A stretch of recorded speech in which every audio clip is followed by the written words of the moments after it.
Holland के doctor ने इस्लाम कबूल किया। वो कहता है कि मैं जिंदगी पर मुस्लिम कौम के ताल्लुक से मेरी जो सोच थी, मेरी जो मेंटालिटी थी, वो यही थी कि ये कौम बड़ी सख्त कौम है, दहशतगर्द, बम ब्लास्ट करने वाली। वो डॉक्टर अपना जो तासुर था वो पेश कर रहा है। इस कौम के बारे में मेरा यही तासुर था, ये कौम बड़ी सख्त होती है, जालिम होती है, और लोगों के ख्यालात का कोई एहसास इसको नहीं होता है, लोगों की फिक्र नहीं होती है, ऐसी ये कौम होती है। मैं इसलिए जहां कहीं भी मुस्लिम कौम की बात आती ना, मैं पीछे हट जाता था। लेकिन अल्लाह ने मेरे अंदर एक जज्बा रखा था, और वो जज्बा था इंसानियत का। मैं एक तंजीम बनाना चाहता था कि जिसमें हर बंदे की खिदमत की जाए, एनीवे, हर बंदे की खिदमत की जाए, फिर वो किसी भी धर्म से ताल्लुक रखता हो, चाहे मुस्लिम हो चाहे गैर मुस्लिम हो, ईसाई हो यहूदी हो, कोई भी हो, का उसकी खिदमत की जाए। लेकिन फिर भी कहीं ना कहीं चल के मुसलमानों के खिलाफ मेरे दिल में कुछ ना कुछ रहता ही था कि ये कौम ऐसी है, ये कौम ऐसी है। जब मैंने तंजीम बनानी चाहिए, कमेटी एक, तो मैंने उसका दस्तूर लिखना शुरू किया। कई किताबें मैंने अपने डेस्क पर जमा की, अपने मेज पर, कि चलो इनसे मैं अपनी तंजीम का, अपनी कमेटी का दस्तूर लिखूं, ज़ाब्ते लिखूं। आप जानते हैं कि डॉक्टर जहां वो बेंच रखता है, अपना जो मेज होता है, डॉक्टर का जो टेबल होता है, वहां कांच लगा रहता है, और उनकी जो जरूरी चीजें होती है ना, वो कांच के नीचे होती है, ताकि हमेशा उस पर उनकी नजर रहे, जो चीज भूल जाए वो उनको याद आती रहे। वो डॉक्टर कह रहा है, उसी दौरान एक मौलाना थे जो हॉलैंड की सरजमीन पर किसी तबलीगी काम से आए थे, बीमार हुए, मेरे पास इलाज के लिए आए। जैसे मेरी मेज के पास वो मौलाना बैठे, तो उनकी नजर पड़ी मेरी मेज पर, और उस कांच के नीचे जो मेरा दस्तूर लिखा हुआ था उस पर उनकी नजर पड़ी। उन्होंने थोड़ी देर पढ़ा, और पढ़ने के बाद कहते हैं, डॉक्टर साहब अगर बुरा ना मानो तो एक बात कहूं। कहा, क्या कहो? कहा, लगता है आप कोई तंजीम का दस्तूर लिख रहे हैं। कहा, हाँ। उन्होंने किताबें भी दिखाई कि देखो ये किताबें जो है, ये दस्तूर इन्हीं में से मैं निकाल कर अपनी तंजीम के, अपनी कमेटी के मैं दस्तूर लिख रहा हूं। तो मौलाना साहब ने एक हल्की सी बात कही, सिर्फ टच दिया। क्या कहा? डॉक्टर साहब अगर फुर्सत मिले ना तो मेरे मुस्तफा की सीरत पढ़ लेना, बस।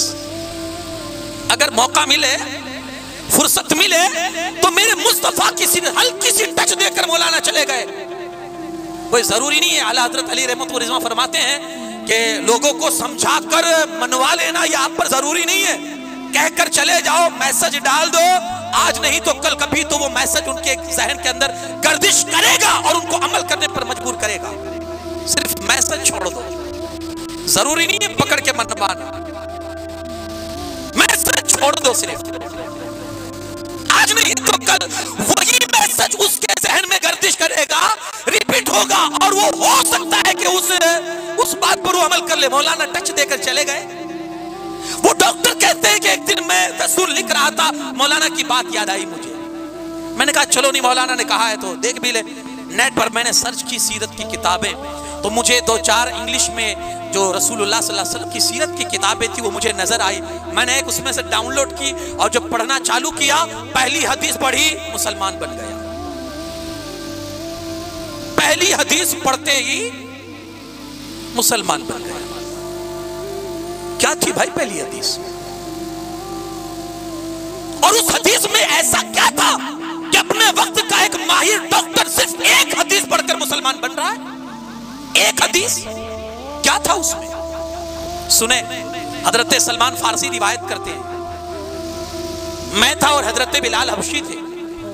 अल्लाह के रसूल सल्लल्लाहु अलैहि वसल्लम बड़ी तेजी से हमारे पास आए और कहा जल्दी चलो, एक जगह जाना है और एक काम है, जरूरी काम है। अल्लाह के रसूल सल्लल्लाहु अलैहि वसल्लम के कदमों में जो तेजी थी, उससे हमने महसूस किया कि बहुत अहम कोई काम है। इसलिए ये बंदा नवाज आज अपनी आदत के खिलाफ बड़े तेज कदम उठा रहा है। हम समझ गए कि कोई अहम काम के लिए रसूलुल्लाह सल्लल्लाहु अलैहि वसल्लम तशरीफ ले जा रहे हैं। हम भी हुजूर के पीछे हो। अभी एक गली छोड़ के दूसरी गली क्रॉस की थी कि सामने एक बुढ़िया औरत खड़ी थी और खड़ी खड़ी रो रही थी। अल्लाह के रसूल सल्लल्लाहु अलैहि वसल्लम जब उसके करीब गए, रोता देखा, रुक गए। कहा बिलाल उससे पूछो कि क्या माजरा है और माई क्यों रो रही हो? हजरत बिलाल हबशी उसके करीब गए। बीबी क्या हुआ, क्यों रो रही हो?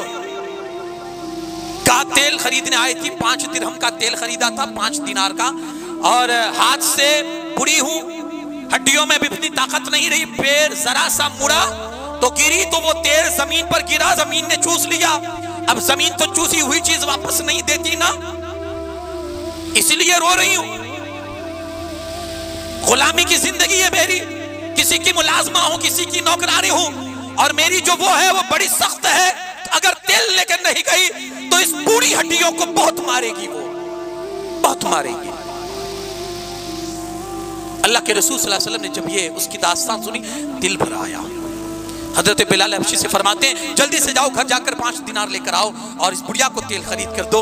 अल्लाह के रसूल सल्लल्लाहु अलैहि वसल्लम के हुक्म पर हजरत बिलाल गए, तेल खरीद कर लाए, बुढ़िया को दिया, लेकिन फिर भी बुढ़िया रो रही है।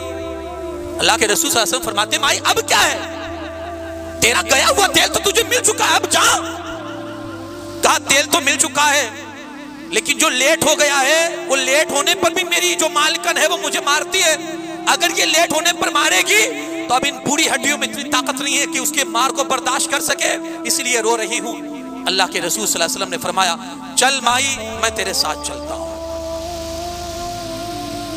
सलमान फारसी आगे बढ़ते, या रसूलुल्लाह सल्लल्लाहु अलैहि वसल्लम मैं मामला देख लेता हूं, आप तशरीफ ले जाएं, बहुत अहम काम है आपको, और इतनी तेज रफ्तारी से जो आप चल रहे हैं, मतलब कोई अहम काम के लिए आप जा रहे हैं, आप जाइए, मैं यहाँ काम देख लेता हूं, जो मामला है मैं निपटा डालता हूं, आप तशरीफ ले जाएं। अल्लाह के रसूल सल्लल्लाहु अलैहि वसल्लम का जवाब सुने और एहसास देके मेरे आका फरमाते हैं इस बुढ़िया के आंसू पूछने से बेहतर अब कोई काम नहीं है। इस बुढ़िया के आंसू साफ करने से बेहतर और अहम अब मेरे लिए कोई काम नहीं है। जब तक इसके चेहरे पर खुशी नहीं आ जाती, मेरा काम बाद में होगा, इसके चेहरे पर खुशी पहले होगी। एहसास, एहसास। हमारा भी बड़े लोगों से ताल्लुक होता है ना, सर ये काम अटका हुआ जरा कर दीजिए ना, वो चले जाना, सुबह मैंने फोन कर दिया है। कभी साथ में आए आपके कोई? बहुत कम ऐसे लोग होते हैं जिनके अंदर ये दर्द होता है, कौम की खिदमत का ये जज्बा होता है, बहुत कम ऐसे लोग मिलते हैं। लेकिन अब ये सब मिट चुका है, अब ये सब खत्म हो चुका है। एहसास देखिए मेरे मुस्तफ़ा करीम सल्लल्लाहु अलैहि वसल्लम का। उस बुढ़िया से कहते हैं कि चल मैं तेरे साथ चलता हूं, तेरी कौन मालिकन है मुझे जरा दिखा, मैं तेरे साथ चलता हूं। रावी कहते हैं वो आगे आगे चल रही थी, मुस्तफा उसके पीछे पीछे चल रहे थे। गए, दरवाजे पर दस्तक दी, वो जो मालिकन थी वो समझ गई कि शायद वही मेरी खादिमा आई है, तेल लेकर। बड़े गुस्से में आई थी, बड़े गुस्से में आई थी कि आज तो उसकी खैर लेती हूं, आज इतना लेट क्यों कर दिया। लेकिन जैसे दरवाजा खोला, सामने चांद जैसी सूरत वाला चमकता चेहरा देखकर वो वैसे ही ठंडी हो गई और पूरी तवज्जो उसने मुस्तफा के चेहरे अनवर पर लगा दी।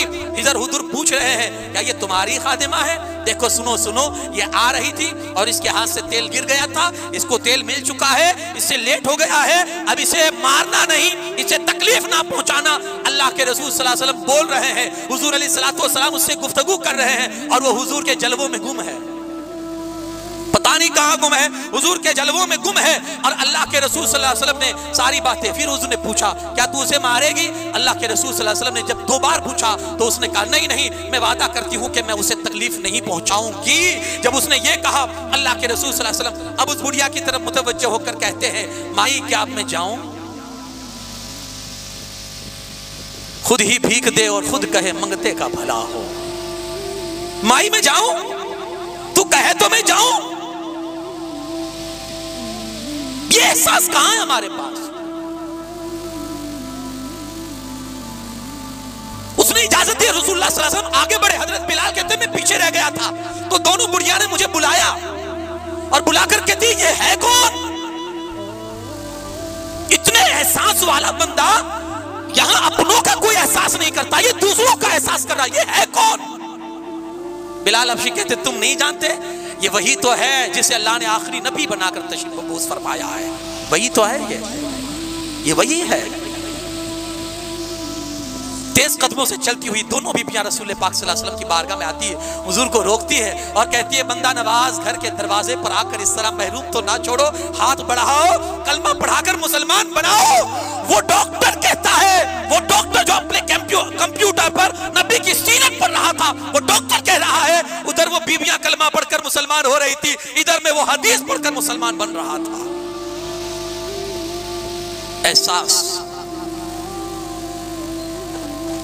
ये एहसास अब हमारे बीच नहीं रहा और ये एहसास अब मर चुका है। इस एहसास को जिंदा करो।